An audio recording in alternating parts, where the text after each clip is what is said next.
Justin Verlander to the Giants. Larry Krueger here from the Pig and a Pickle Krug Show. We'll talk about that, but we are brought to you by Pig and a Pickle. Check them out, 2 locations, Corte Madera and Emeryville. They're open 7 days a week in both spots from 11 a.m. to 8 p.m. or until they run out.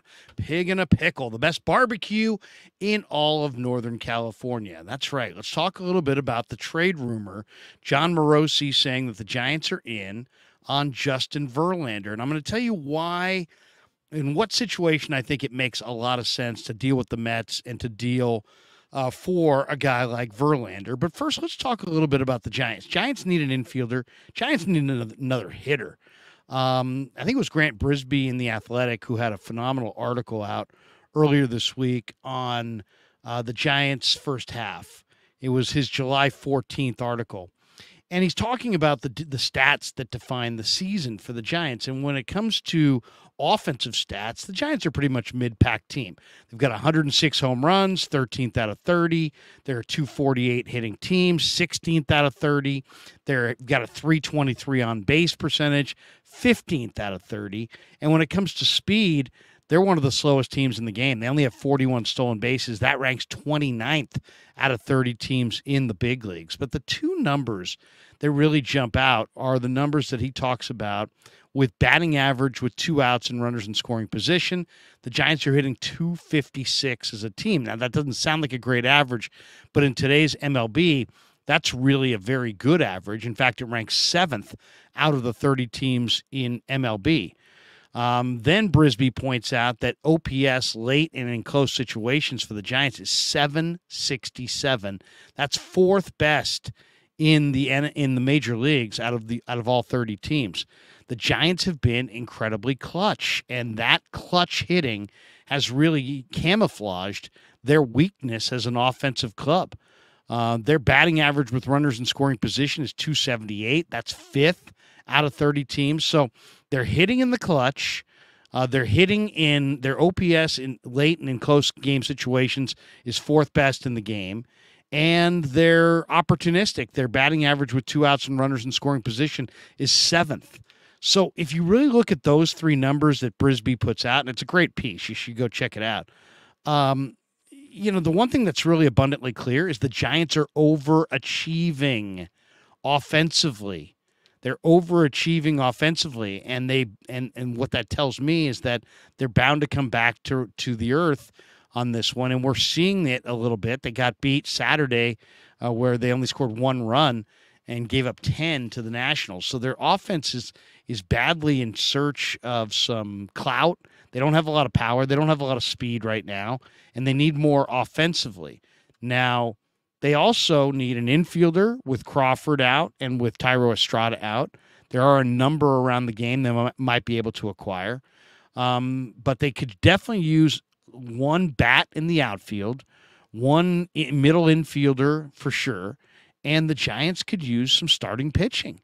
The Giants have leaned a ton on their bullpen in the first part of this year.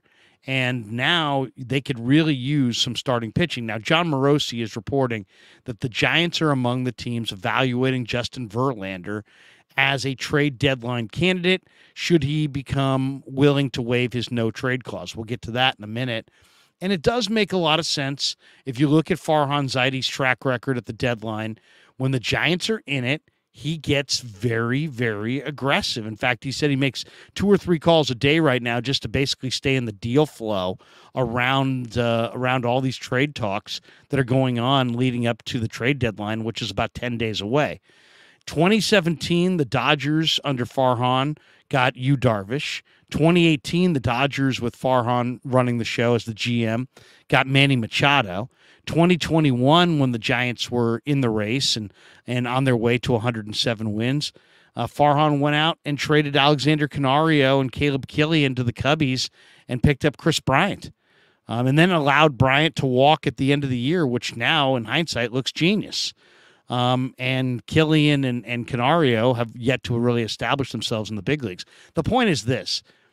When the Giants, or when Farhan's got a chance at the postseason, he sees the uniqueness of the situation and he goes for it. And now he's got a pretty loaded farm system of which to trade prospects if he so chooses, because the Giants farm system is now starting to blossom a little bit, which is great news. And I expect Farhan to be active once again. Now, here's the question. Should the Giants trade young players, part of their future, for older players to go for a playoff berth in 2023? How vital is it that the Giants get a playoff berth, whether it be a wild card or the division, in 2023? Well, they're in it this year. It's late July. We're 10 days to the trade deadline, and I think they should be aggressive. Now, what would I like to see? And when it comes to Verlander, Verlander's a really interesting guy. I've already mentioned he has a full no trade clause, so he gets to decide where he wants to go. And then I looked at his contract. The contract is enormous. He signed a 2-year, $86 million deal before the 2023 season. So he's making $43 million in 2023 and $43 million in 2024. The season's a little bit over half over, so let's just say he's owed roughly $20 million. It's probably a little less. But let's just say that the Mets owe him $20 million for the rest of this year. That's $20 million for 2023, $43 million for 2024. So he's owed $63 million between this year and next year.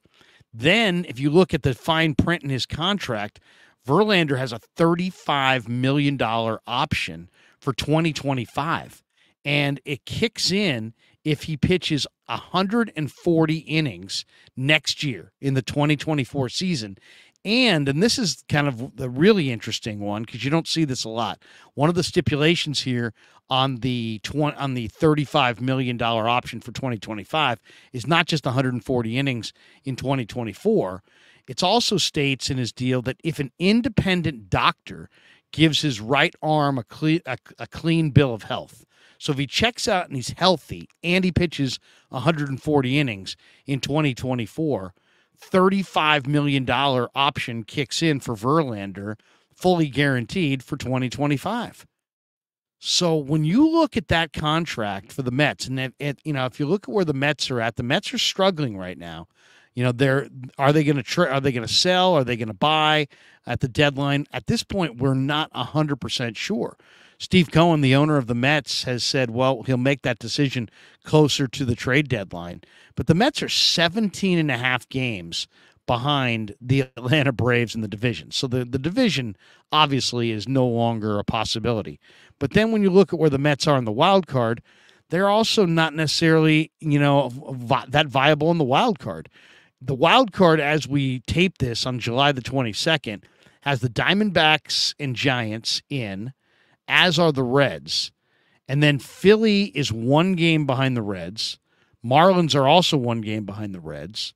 The Padres are 5.5 games behind the Reds. The Cubs are 6 games behind the Reds. And in 5th place in the wild card standing are the Mets, who are 46 and 52, 7 games behind the Reds for the final wild card spot in the National League. So if that 7 games goes to 8 or 9 in the next few days, the Mets are probably going to be sellers. And if they're sellers, that means Verlander sounds like he could be available. Now, is Verlander a fit? I think he is. I think he's definitely a fit for the Giants. He's won a World Series. He's pitched in big postseason moments. He's got a very good arm. He still has well above average stuff. Now the Giants need to score more runs, and the Giants, no matter who's pitching, they're going to need to score more runs. So they need an offensive player as well at the trade deadline. But here's where this Verlander trade idea is very intriguing from the Giants' perspective. Verlander, if you look at the money that he's owed, the rest of 2023, $20 million. The 2024 option or contract, I should say, at $43 million. So that's $63 million. Then you throw in a $35 million option that kicks in for 140 innings. Well, he's likely to pitch 140 innings next year. So you're talking about $35 million on top of 63. So now we're talking about, $98 million. We're talking about roughly $100 million that Verlander is owed through 2025.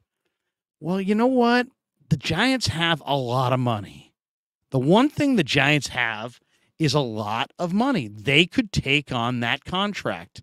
Now, I was listening to Hunter Pence and Dave Fleming in the broadcast today, and they're talking a little bit about the idea of Verlander. And, and they talked about it in the post game as well with Ron Wotus on NBC Sports Bay Area. And I think the assumption is that the Mets would have to pay down that contract. But I think if you're the Giants, you could probably go to Steve Cohen and say, hey, look, we got a lot of money. We got our stadium paid off. We made a huge run for Judge, didn't land him. Correa didn't land him. We have money. How about this? We won't give you much prospect-wise, but we'll pay for Verlander's contract, the $20 million he's owed this year, the $43 million he's owed next year, and when the option kicks in for $35 million in 2025, we'll pay that as well. It's roughly $100 million in commitment. If I'm the Giants, I think that's the deal that I try to make for Verlander. I'm not giving them Carson Whisenhunt. You got to be kidding me. Carson Whisenhunt with his awesome fastball changeup combination. I'm not giving them Kyle Harrison, the De La Salle bonus baby who throws 97. And these are the guys who are going to be big parts of the Giants' rotation in the future.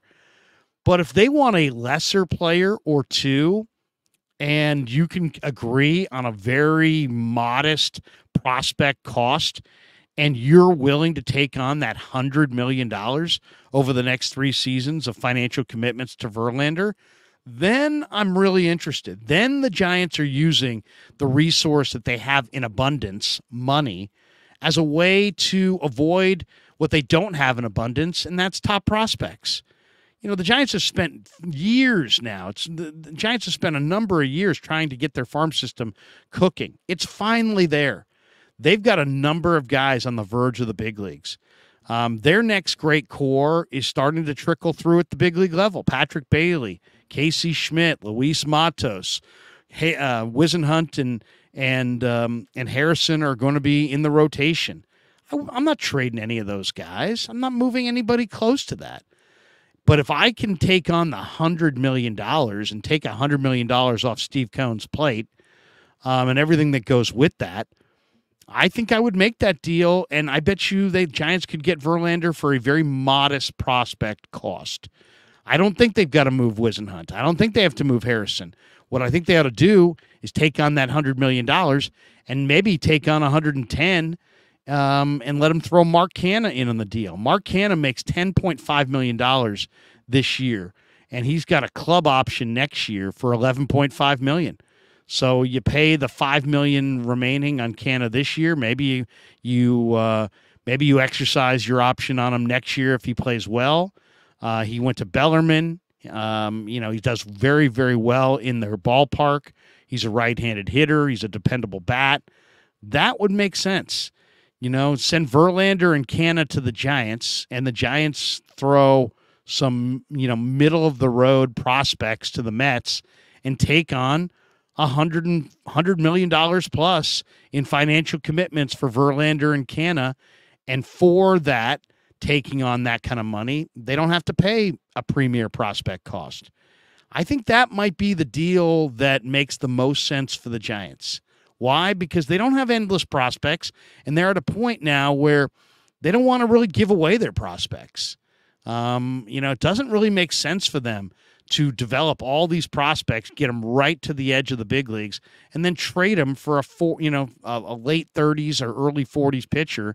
And suddenly you've gotten all these prospects and you hand them to the Mets for a Verlander. That doesn't make sense. So I don't think I'd ask the Mets to pay the money. I think I would say my deal with the Mets would be like, you know what?